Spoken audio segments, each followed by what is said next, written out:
mismo nos están convulsionando, que son el caso de Olot. Muy buenos días otra vez. Gracias por haber venido. ¿Qué tal? Jorge, ¿qué tal? El de la residencia y también el de Shaolin. Shaolin sigue dando todavía muchos temas de actualidad. Ahora actualizamos datos y confirmarlos, Jorge, porque hay cosas que todavía están sin confirmar. A nosotros la Ertzaintza no nos ha dicho que estén buscando 9 muertas más. No, pero vamos a ver, es fácil deducir que evidentemente la investigación sigue abierta y que es muy probable que este hombre haya asesinado a más mujeres. Y simplemente por un detalle, es decir, en las cámaras de fotos que se han encontrado han aparecido fotografías de mujeres en la misma posición que apareció Jenny, con lo cual se supone que han pasado por el mismo ritual macabro que este individuo sometió a la mujer colombiana. Ya. Nos va a dar mucho las fotografías que de ahí se vayan descubriendo y ellos las están manejando, la Ertzaintza las está viendo. Pasa que hay que confirmar algunos datos. Bueno, Ricardo Magaz, que no lo he presentado como Dios manda, criminólogo, nos va a ayudar también a entender el perfil, no solamente ya con más detalle incluso de Juan Carlos Aguilar, el monje Shaolin, ya se ha quedado denominado así. No sé si él estará orgulloso ahora mismo cuando está detenido, ¿qué puede estar sintiendo? Bueno, teniendo en cuenta que este hombre tiene un perfil mesiánico, tiene un perfil esotérico y sobre todo, ¿verdad?, un ego desmedido, pues seguramente que ahora lo esté pasando mal, no solamente por estar privado de libertad, sino por no poder, digamos, vender esos 15 minutos permanentes de gloria que durante los últimos años de su vida estaba, digamos, poniendo en práctica, ¿no? Porque todo indica que desde hace muchos años no solamente se había inventado su propio personaje, sus propios títulos y el hecho de... ¿Y ahora se inventará su propio personaje dentro de la cárcel? Pues no lo sé, porque pero vamos, al principio ahora... declara y luego guarda silencio. ¿Estará maquinando una estrategia? Bueno, yo hablo con la policía vasca y el hecho de que alguien per se, es decir, por propia iniciativa, confiese un crimen, porque cuando la policía vasca tiene que tirar la puerta, entra en el gimnasio, encuentran a la pobre chica nigeriana ya prácticamente sin vida, él estaba allí de una forma tranquila, deja que los policías le detengan, que los policías asistan a la pobre muchacha e inmediatamente confiesa que ha matado a una Sí, pero chica. fíjate que solo ha confesado los dos crímenes que son evidentes. Es decir, de la ha confesado el crimen, porque claro, le pillan con las manos en la masa. Es como Claro. una película, así que una mujer que está allí, que está a punto de... la policía entra y justamente le detienen infraganti, ¿no? Y entonces, como sabe que van a encontrar los restos de Jenny, también confiesa, dice que ha matado a otra persona, pero ahí se calla. Porque si fuera una persona que quiere ya colaborar en un momento determinado que se siente descubierto y quiere colaborar, ahorraría mucho trabajo a la Ertzaintza si empezara a confesar cuál ha sido su vida los últimos 8, 10 o 12 años. Claro, aquí las fotografías es muy importante. Toda la documentación que están incautando, tanto en su domicilio como en el gimnasio, de los ordenadores, tienen que revelarse públicamente los datos que la Ertzaintza, cuando lo vea conveniente, nos los dirá. Algunos diarios, como por ejemplo este fin de semana, sí que apuntaban a que él hacía unas prácticas que, bueno, descrito y leído ya es más que desagradabilísimo, porque supuestamente vendaba a las monjitas que él tenía, que eran como estudiantes, ¿no?, que iban a su gimnasio, les vendaba los ojos y las ponían al lado, sin que ellas lo supieran, entendido yo según esa lectura, al lado de una fallecida. Sí, sí, sí. O sea, ¿se puede ser más perverso? Hay imágenes en las que aparecen estas monjitas y tal, con el cuerpo de Jenny por detrás y tal, ¿no? Les llamaban novicias y efectivamente, sí. Sin que ellas fueran, en principio, conscientes. Claro. Cuando ya la chica colombiana estaba muerta, ¿no? La policía ha incautado... ¿Qué se busca en esa actitud, si eso fuera cierto y se confirmara? ¿Coger a una viva para, sin que ella lo sepa, fotografiarla al lado de una fallecida? Bueno, la criminología divide en 5 patrones a los asesinos en serie, ¿no? Es decir, misioneros, hedonistas, aquí lo traía apuntado para que no se me pasara, los que piden el poder, los de lucro y los de demencia. En este caso estaríamos hablando de que su perfil es hedonista, es decir, que mata por placer, el placer de hacerlo, y además hay un componente sexual desde luego se recrea una barbaridad. Hay un componente sexual larvado, incluso algunas de las imágenes más o menos explícitas de la Policía Autónoma Vasca sugieren necrofilia, ¿verdad? Es que yo creo que ahí está el patrón de conducta de este ¿Verdad que individuo. sí? Es decir, yo creo que amaba la muerte. Es decir, llega un momento determinado en que este individuo encuentra gusto por matar y encuentra gusto por hacer todo ese ritual. Y fíjate que parece ser que tenía cerrado en el gimnasio, tenía cerrado la rejilla esta de ventilación y tal, ¿no?, para que no se oyeran los gritos, porque a sus víctimas no las tapaban, no las amordazaban para que no gritaran. Al contrario, el grito formaba parte de todo este ritual macabro que él hacía. Es decir, yo creo que se había adentrado en el fondo, en todos los extremos de la muerte, y eso es lo que realmente iba buscando y lo que le daba placer. Realmente es un individuo muy peligroso. Bueno, la policía vasca está comprobando en el archivo de desaparecidos, sobre todo de desapariciones inquietantes, claro, los listados de los últimos años de aquellas personas, especialmente, digámoslo entre comillas, víctimas propiciatorias, bien sean personas desarraigadas en España o personas que ejercen profesiones marginales o personas que ni estaban ni se las esperaban, que nadie las va a echar en falta, y de ahí, en principio, el hecho de que la policía vasca sugiriera que puede haber más víctimas. Yo creo que sí puede haber más víctimas. Ahora son más cautos para no causar alarma social, como es lógico, y bueno, están diciendo que vamos a ver qué... Hombre, yo creo que pueden haber víctimas porque de las 9 personas que dice que han matado, que son 8 mujeres, y también se le atribuye presuntamente la muerte de su hermano. La muerte de su hermano, hay que tener en cuenta que misteriosamente un ascensor se pone en marcha y le aplasta. Es decir, entonces, claro, ahora cuando lo vemos con el paso del tiempo, decir, ¿cómo se hizo aquel atestado? ¿Cómo se investigó? Es decir, es tan fácil matar. Es decir, hay tanta rutina en la investigación. Lo hemos visto también en el caso de Olot. Es decir, en el caso de Olot es una serie de muertes y tal. Hay tanta rutina en que se mueran los ancianos y tal. Se hace una firma y hasta luego, Lucas, y tal. Y aquí no pasa nada y tal. Entonces, bueno, ahora hay que recomenzar a estudiar y hay que ver todos los pasos, pero ahora, claro, evidentemente investigando. Por ese motivo están reventando prácticamente el gimnasio, por decirlo de una forma muy prosaica, ¿no? Pero sí que están, Natalia, quitando paredes, dobles paredes, las que podrían ser, entendemos, por lo del pladur, falsos techos, tuberías, cañerías. Están tratando de ver, Natalia, qué pistas pueden dar luz para ver si se aclara si hay más crímenes que haya cometido Juan Carlos Aguilar.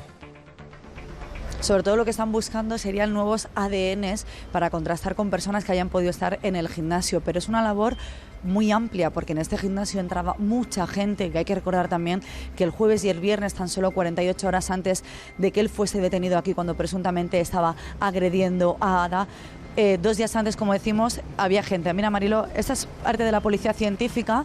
Acabamos de ver cómo antes sacaban un par de cajas totalmente precintadas.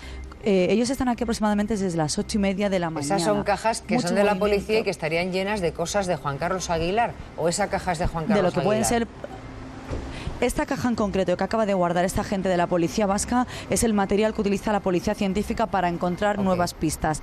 1 minuto antes, lo que sí que ha llevado este mismo agente y que ha guardado en ese coche con el que va a salir ahora de aquí, de esta calle, sí que eran cajas precintadas, muy tapadas, y entendemos que sí que pueden llevar nuevo material, que no quiere decir que hayan encontrado algo. Ahora ese material hay que analizarlo. Claro. Y ver si tiene algún tipo de relación con los 2 crímenes que supuestamente se cometieron aquí, y en todo caso si habría alguna pista y entonces podríamos hablar de nuevas víctimas. Enséñame la policía, la fachada del gimnasio, Natalia. Enséñame la fachada para pues ver qué si tipo nos de deja... fotografías y las puertas, a ver por dónde se entraba, porque a ver está si en puro centro. Sí, vamos a intentar a ver si el cámara puede sacar algo, porque la policía no nos deja acercarnos hasta la puerta del gimnasio. Lo que se ve siempre es a Juan Carlos haciendo alguna o practicando alguna de esas disciplinas, sobre todo el Kung Fu, de la que él tanto presumía decir que era campeón, y que ya la Federación de Kung Fu ha desmentido. No era campeón absolutamente de nada, de hecho ni siquiera estaba federado. Y además otra de las críticas también es que la forma física que tiene también este hombre, que solo podemos ver desde todos los puntos de vista. Tú al principio, cuando ves esa noticia, le estás viendo a él y dices, jolín, un hombre que está todo el rato haciendo artes marciales, se supone que tiene que estar en buena forma muscular, y cuando lo detuvieron que iba sin camisa, el pecho descubierto y la flacidez muscular no denotaba que fuera un tío muy deportista. No. Y aparte de todo, hay otra cosa que a mí me ha sorprendido, y es que llevaba durante un tiempo, más de 2 años, ¿no?, llevando una vida extraña por la noche, yendo a clubs y tal, ¿no? Me extraña que no saltara ese tipo de vida, ¿no?, en un individuo que luego se proclamaba monje y que vendía la paz, el orden, el control y tal, y que tenía un negocio montado sobre todo esto, que pudiera llevar esa vida, esa otra vida sin que colisionaran las dos. ¿Verdad que sí? Bueno, hay que decir que es verdad que, en fin, los vídeos que muestra aparentemente pues son de alguien fornido o por lo menos preparado, ¿no? Cosa que no ocurre ahora, que está muy fornido. Perdón, señora Amada, pero es que llega un momento en el que algunas fuentes también están contando que aceleraba los vídeos que colgaba en internet para dar apariencia que era más ágil de lo que en realidad era. Lo que nos recuerda a las viejas películas, ¿verdad?, de Bruce Lee, que todo iba a muchas revoluciones. Bueno, este hombre es de una estatura, no se ha dicho, este hombre mide unos 60. Mide unos 60. por lo que hemos podido leer, de joven era un chico enclenque, ¿verdad? Y luego, bueno, pues se superó, digamos, esa y que lo llevaba cuestión. Un poquito mal, eso. Sí, parece ser que no lo llevaba muy bien. También está ya acreditado que era un consumidor compulsivo de sexo de pago, con lo cual nos indica esa cuestión que hablábamos, ¿verdad?, de el asesino en serie hedonista. Y en cuanto a la escena del crimen, bueno, hay que decir que toda escena del crimen, por definición, está contaminada. Tanto los que acceden a la escena del crimen aportan algo y se llevan algo. De tal manera que, bueno, aunque ahora lo estén analizando, hay que tener mucho cuidado porque es un gimnasio, por allí pasaba mucha gente y, por tanto, a la hora de sacar las evidencias genéticas es muy complicado. Natalia, me imagino que en el vecindario se seguirá hablando de esto. ¿Qué dicen los vecinos? Porque, claro, coincidirían con él, la mayoría le conoce. Y los de la comunidad, desde luego, sí, que dijeron que no quería ser nunca el presidente de comunidad. Siguen asombrados, la verdad es que no se lo pueden creer. Sí que es verdad que la gente comenta que llevaba un tiempo, que coincide justo cuando dejó de hacer ejercicio, que ya su carácter era más violento, era incluso más estúpido, más borde, casi no mantenía relaciones. En cuanto a lo que estáis diciendo ahora de que sí que es verdad que era un cliente de pago, sí, él vive en un barrio donde están colocadas aquí en Bilbao las prostitutas. Lo que nos decían es que él bajaba, hablaba con ellas y que si alguna pues se mostraba un poquito más recelosa a la hora de quedar con él las invitaba a copas.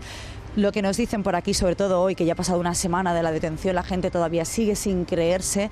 La gente, cuando lee la prensa y eso último que se ha publicado de que podría ascender a 9 el número de víctimas, contando si él tuviese alguna participación en la de su hermano. La gente no se lo puede creer. La Ertzaintza insiste en que tenemos que ser muy precavidos, que de momento no se puede hablar tan solo de 2 víctimas, de momento no hay ninguna más. En torno a lo del hermano, lo que nos dicen es que en su momento esa investigación ya quedó cerrada y que si la Ertzaintza decidiera investigar o no, si él tuviese algo que ver con la muerte de su hermano, que fue la década de los 90, es porque podría haber encontrado alguna pista, porque las investigaciones se cierran pero también se abren años después en caso de que se encuentren algo. Pero nos insisten en que mucha precaución y que solo 2 víctimas mortales. Eso de momento, porque supongo que eso es pura investigación que tienen que hacer.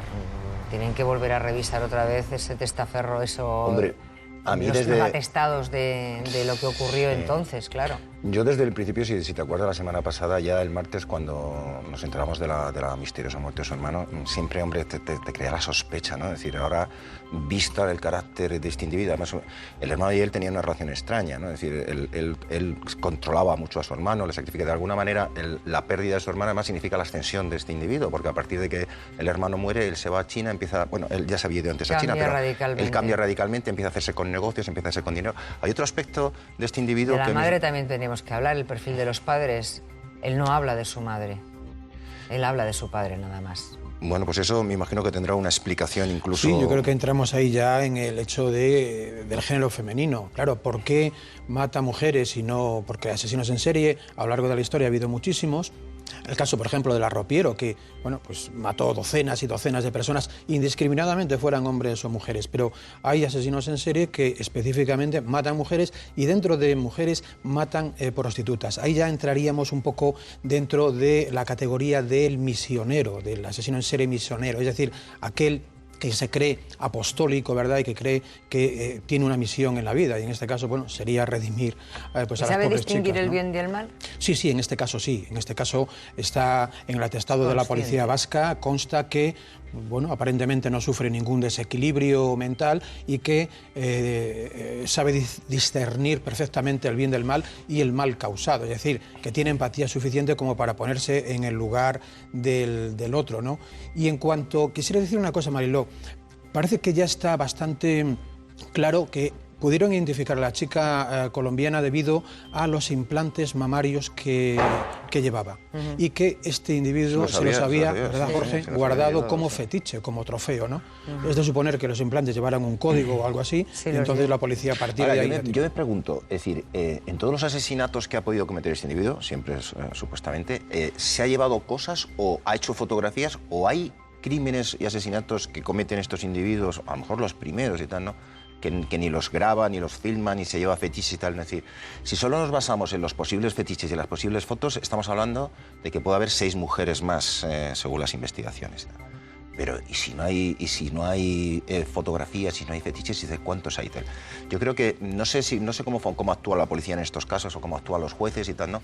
Pero me imagino que sería muy interesante poder hablar con él en la cárcel y que este individuo, es decir, fuera hablando, es decir, de cuál ha sido su vida, porque ya penalmente le da igual primero 2 que 3 que 4. A ver de lo que se libra, supongo. Y una vez de que ya sentencia... Pero vamos a ver, lo tiene muy complicado. O sea, nos pongamos como los pongamos, es decir, por mucho que haya contratado al mejor penalista de ILO, que esa es otra, es decir, la inmensa fortuna que acumuló este individuo. Pero bueno, al margen de que haya contratado, lo tiene muy complicado porque le han pillado con las manos a la masa, le han pillado en fraganti. Entonces, a partir de ese momento, es decir, es cuando puede hablar y dar piedad un poco a las víctimas, a las posibles víctimas. Sí. No, cuando tú decías, Jorge, que de plano confiesa el primer crimen, claro, eso a nivel policial dice, ponte en lo peor. Cuando alguien confiesa el primer crimen y ya hay un segundo, dice, esto es, bueno, para llevarse la pena mínima. Por tanto, y teniendo en cuenta las fotos y todo el modus operandi y lo que se espera de este hombre, es muy posible que pueda, ojalá nos equivoquemos, pero es muy posible que pueda haber más víctimas. Y si no las hay es porque le han cogido a tiempo. Porque, vamos, el perfil de asesino en serie absolutamente múltiple es de manual. Ya, el comportamiento que él tiene cuando la Ertzaintza entra en el gimnasio a detenerle es cuando Ada todavía estaba en coma, pero estaba dentro del gimnasio y él estaba sentado a su lado, semidesnudo con un pantalón. Ese comportamiento de que no dijo nada, no se alteró cuando llegó a la detención. Se dejó detener tranquilamente, sí. No puso resistencia y, bueno, pues incluso indicó que ahí al lado había una bolsa con los restos de la chica colombiana. Bueno, pudo decirlo pues porque sería inevitable que la policía registrara aquello y lo encontrara, o porque, bueno, pues decidió hacerlo. Pero en todo caso, lo que estamos, digamos, analizando, cuando alguien confiesa voluntariamente un hecho de esas características y tiene delante de él a una segunda víctima, es porque se quiere ahorrar un montón de pena o de víctimas. Natalia, ¿cuántas pruebas han podido estar sacando la Ertzaintza a lo largo de toda la mañana? Porque no han dejado de trabajar ni un minuto. Pues la verdad es que muchísima. Hay que recordar que es el 9º día y que siempre que hemos estado aquí hemos visto sacar material. Hoy, para que os hagáis una idea, han sacado 2 maletas tipo trolley, lo que suele ser un tamaño tipo así, 2 maletas y luego otra caja. Ahí dentro pueden llevar de todo lo que hayan encontrado que les pueda ayudar a esclarecer un poquito la investigación. También hay que tener en cuenta que a ellos les extrañó mucho el que en el gimnasio hubiese obra. Él llevaba aquí sin aparecer prácticamente 2 años, que es cuando él deja de hacer ejercicio. Entonces, ¿para qué estaba haciendo esa obra? ¿Qué material estaba utilizando? ¿Y con qué intención estaba utilizando? Decíais que cuando la policía le detiene, está muy tranquilo. Él reconoce que ha acabado con la vida de Jenny, la que podría ser su primera colombiana, cuando la policía le muestra las pruebas. Él no dice, estoy haciéndole esto a esta chica, antes he hecho otra. Él no. De hecho, insiste en que pudo acabar con la vida de esa mujer 2 días antes, cuando la policía mantiene que fue en torno a una semana antes, en torno al día 25 y no el 31, y sí que coincide la fecha de que marca la policía con lo que nos contaba la semana pasada los amigos de Jenny, que ella desapareció justo una semana antes. No sé, bueno, Natalia, gracias. En fin, esto va para largo, muy largo, muy largo. Sí, aparte de todo, que fíjate... tienen que reconstruir todo el pasado. Tienen que reconstruir y además tienen que tener ahora la colaboración importantísima de Interpol.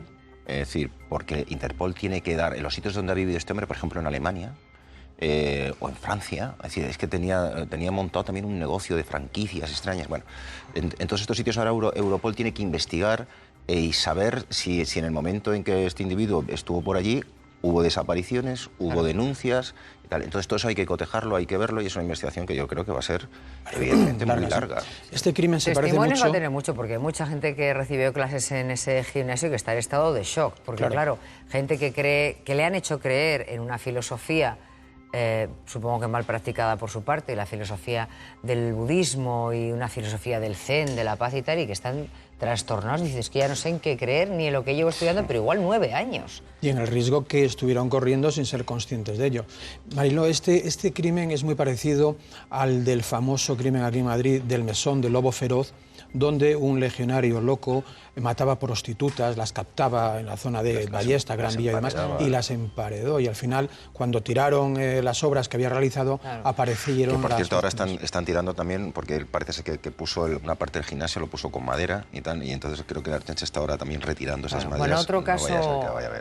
Mire, voy a ponerme en contacto con Virginia Abaco, mi compañera, porque hemos conocido también que un hombre, esto se produce en una residencia de ancianos, al parecer pues este señor y esta señora entablaron una relación de amistad cordial, íntima, en lo que entendemos por íntima, hasta que él la saca, le separaron en su día porque parecía que sospechaban los enfermeros que podría haber un episodio de malos tratos, lo separan en la residencia y aún así este hombre llega a ella y le clava un cuchillo en el cuello a una señora de 92 años, Virginia, que se encuentra en estado muy grave. Pues sí, así es. Nos acaban de confirmar que esta mujer permanece ingresada en el Hospital Clínico de Valencia, como decías, con pronóstico muy grave, aunque nos confirman que estable todavía. También ingresado en este hospital está su presunto agresor, como decías, un hombre de 83 años que ¿Está ahí el pasado todavía jueves él? sobre las... Él está ingresado todavía porque él, después de cometer la agresión, se autolesionó. Entonces tuvo que ser también trasladado al hospital y permanece con condición de detenido ingresado en el Hospital Clínico de Valencia. Ajá. Como te decía Mariló, todo ocurrió en esta residencia que estáis viendo. Sí. El jueves a las 3 de la tarde el hombre sacó a la mujer hasta el patio de esta residencia y fue cuando cometió presuntamente esta agresión, Mariló. Bueno, decían que habían tenido una relación, entendemos, pues dos personas mayores que se sienten a gusto, charlando, estando en compañía, pero que alguien sospecha que hay malos tratos y los separa. Pues Marilo, según nos confirman a nosotros, esta pareja llevaba 15 años manteniendo una relación. También hemos hablado con la Guardia Civil, quien nos ha dicho que no existen ni denuncias previas ni ningún indicio, según ellos, que pudiera ¿Y en la residencia pensar que tampoco pudiera nos confirman acabar así. eso? Tampoco confirman eso. Lo que sí que nos han dicho es eso, que llevan 15 años juntos. Ya. ¿Este caso cómo lo ves, Jorge? Pues no sé, en principio que lamentablemente es cierto que la violencia machista no tiene edades. A mí este caso me preocupa porque es uno más y tal, ¿no? Pero todavía me preocupa más el que las jóvenes, el que las adolescentes hoy en día sean víctimas de malos tratos. Es decir, porque una anciana, evidentemente, es terrible, pero digamos que este individuo a lo mejor tiene los patrones machistas más claros y tal, pero que la gente joven y tal, ¿no? como estamos viendo hoy en día, es decir, con una educación distinta, ya con la sociedad que está en alerta contra, que todavía se sigan produciendo y además que va en aumento, eso todavía me preocuparía más. Bueno, el que una Estamos pareja... hablando de un hombre, Ricardo, que tampoco, según la información que tenemos hasta ahora, no ha tenido ningún episodio de asesinato, intento de asesinato, violencia ni nada. Hasta lo que sabemos ahora, ojo, que luego empiezas a informarte, a sacar historias del pasado y nos sorprenden. Pero a día de hoy, ¿qué le pasa a un hombre para querer acabar con la vida de esta 83 y señora? 92 años, es inaudito. A ver, antes de entrar en el directo, comentábamos que es verdad que muchas veces en las residencias o en excursiones del Inserso pues se forman parejas y es lógico. Claro. A cierta edad, pues ¿qué se bendito puede sea el buscar? Señor, cosa más bonita. Pues se puede buscar compañía, se puede buscar cariño, se puede buscar amor, en definitiva, ¿por qué no? Sin duda. Pero es inaudito que a los 92 años, a los 83 o 92 años, entre un ataque, ¿verdad?, de celos o de machismo exacerbado e intentes matar a tu pareja, porque además es que hay tintes aquí absolutamente rocambolescos. Los vecinos evitan que la mate, puesto que estaba encima de ella, cuchillándola en el cuello, pero es que además se ha sabido que incluso estaba afilando el cuchillo en la acera para seguir agrediendo. Incluso tiene que saltar parece ser que tiene que saltar un vecino, ¿no?, la verja y tal, ¿no?, para intentar... Pues con él está Virginia, ¿verdad, Virginia? Tú estás con Alfonso Aguilar, que por lo visto es el que detuvo ese ataque. Efectivamente, él fue el que pudo ayudar a esta mujer a que las heridas fueran mejores. Alfonso, tú estás trabajando, escuchas gritos, te acercas y ¿cuál es la escena que encuentras? Pues nada, la escena es que llego aquí a la valla y veo a las chicas, a las celadoras gritando, las pobres, y este señor pues con la cabeza de la señora y el cuchillo en el cuello. Total, hasta que decidimos que la cogí de los pies y se la pude quitar, por si en ese momento le iba a volver a pegarle otra puñalada. ¿Y él gritaba algo? ¿Decía Esa algo? era la situación. Él decía que había hecho, que había matado a su mujer. Entonces la celadora y otro chico también, otro celador, y yo le decíamos que no pasaba nada, que su mujer no estaba muerta, que no se iba a morir, que dejara el cuchillo. Pero no, él cogía y se lo quería clavar también, pero yo creo que no, que se vino abajo y pues no podía. Pero vamos a ver... Y en ese momento llegó la Guardia Civil. ¿Dime? En ese momento llegó la Guardia Civil. Sí, la Guardia Civil pues vino una pareja de la Guardia Civil y entró un chico por detrás, un agente, hasta que se echó encima, esta gente también, los otros dos, yo y un secreta también que había, hasta que le pudimos quitar el cuchillo. La relación que Además, ellos tenían dentro de la residencia era buena, porque nos puede confirmar usted que ustedes les separaron porque había habido un episodio de malos tratos anteriormente. Yo eso no lo sabía hasta ahora que me he enterado. No te lo puedo afirmar. Pero porque sí no les lo sé. conoce ustedes a los dos. No, a él lo conocía de vista, al marido. ¿Y qué opinión la tiene? mujer no. ¿Y él cómo se comporta habitualmente en la residencia? Hombre, yo a mi oído no ha llegado de que sea una persona, yo qué sé, que se porte mal, pero no te puedo decir nada más porque es que no sé nada. ¿Y por qué cree entonces que, en qué momento, dónde estaba él como para salir, coger un cuchillo? ¿De dónde cogió ese cuchillo y salta una valla detrás de ella? No, él no coge el cuchillo, él se ve que tenía el régimen abierto, o sea que podía salir de la residencia y ir a su casa cuando quisiera. Para mí que lo compró de fuera, porque aquí es imposible en la residencia que cojan un cuchillo. O sea, al parecer increíble. usted sospecha que él lo compra fuera, con lo cual hay una premeditación. Sí, claro, seguro. ¿Y ese cuchillo pasa algún detector cuando entran en la residencia? Eso no lo puedo decir yo porque no estoy aquí en la residencia para saberlo. ¿Pero en la residencia hay detectores para entrar? Te digo que no lo puedo saber porque yo no he entrado ahí nunca. No lo sé cómo tendrán el control ese. Ajá, ni mejor. Pero vamos, No, que creo parece que complicado que haya yo creo- detectores digitales en las residencias, porque sería un poco atentar, digamos, un poco Claro, con la claro. presunción de inocencia de todo el mundo de allí, porque no es un lugar que en teoría tenga que pasar nada, es lugar de convivencia y tal. Entonces, detectores de metales ahí parece complicado que pueda haber. Y entonces, ¿usted cree que él en algún momento, o está premeditado porque se ha comprado un cuchillo, entra y esa voluntariedad es ir a por ella, porque estaban separados en módulos diferentes? Sí, seguramente que sí. No hay otra. O sea, que notó que Eso. se arrepentía de lo que había hecho, o de que tomaba Sí, con- el hombre sí. El hombre sí que lo vi con síntomas de arrepentimiento. En ¿Y todo momento. ¿La mujer llegó a poder hablar algo o gritar algo? No podía. No podía porque tenía todo lo que es la parte del cuello cortada. Pobre. La tráquea y todo. Ay, por Dios.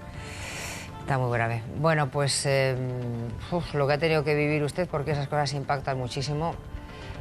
Muchas gracias por habernos relatado su testimonio y Virginia, seguimos con este caso también. Trabajando en Muy ello, bien. queda abierto. Lo que es un milagro es que ella esté viva después de esa terrible agresión. Y yo siempre pienso que cuando una persona coge un cuchillo e intenta matar a su compañera, en este caso, ha habido bien esto seguido, introducido de malos tratos clandestinos, sin que trascienda a la demencia. luz pública. Bueno, o desesperación por la edad, pero en todo caso no lo justifica. Aquí se dan, creo yo, los patrones típicos de la violencia de género. Premeditación, alevosía y luego el agresor o bien se intenta suicidar o se entrega a las autoridades o, en definitiva, la maté porque era mía, ¿no? Se dan, desgraciadamente, ¿Y ese esos patrones. arrepentimiento? Se suele dar en la violencia machista o de género o doméstica porque toman conciencia del mal causado. Es decir, se dejan, es lo que antiguamente se llamaba los delitos de sangre caliente, ¿no? Es decir, bueno, la maté porque era mía, en un arrebato, y luego sí suelen ser conscientes del mal que han causado y por eso se entregan, no todos, claro. Pero presuntamente ha comprado un cuchillo. Sí, con lo claro, cual ahí- ha premeditado una Pero como acción. muy bien has dicho, Mariló, ya había una premeditación, había una alevosía. Él tenía una decidida intención de causar ese mal y por eso compraría el cuchillo, se haría con él y la cuchilló en el cuello, que además Nos es un lugar falta vital. Tiempo también y un testimonio para que nos diga si esta mujer tenía una enfermedad y luego él podría justificar que quise acabar con su sufrimiento. Hombre, estas pero no cosas parece que dicen. no parece que este sea el caso. El caso es que aquí es una agresión machista pura y dura, es decir, Sí. que va por ella por algo, o sea, o por celos, o por maltrato, o por cualquier razón y tal, que se escapa, pero no es una muerte piadosa, no busca su muerte Bueno. piadosa, a priori. Bueno, nos quedamos pendientes con el caso de Olot para otro día, que también, Sí, también tiene tela que cortar. también eso. tiene tela que cortar. Pues lo dejamos. Ricardo, muchas gracias. Jorge, nos vemos. Pues 12:24, mira cómo pasa la mañana, 11:24.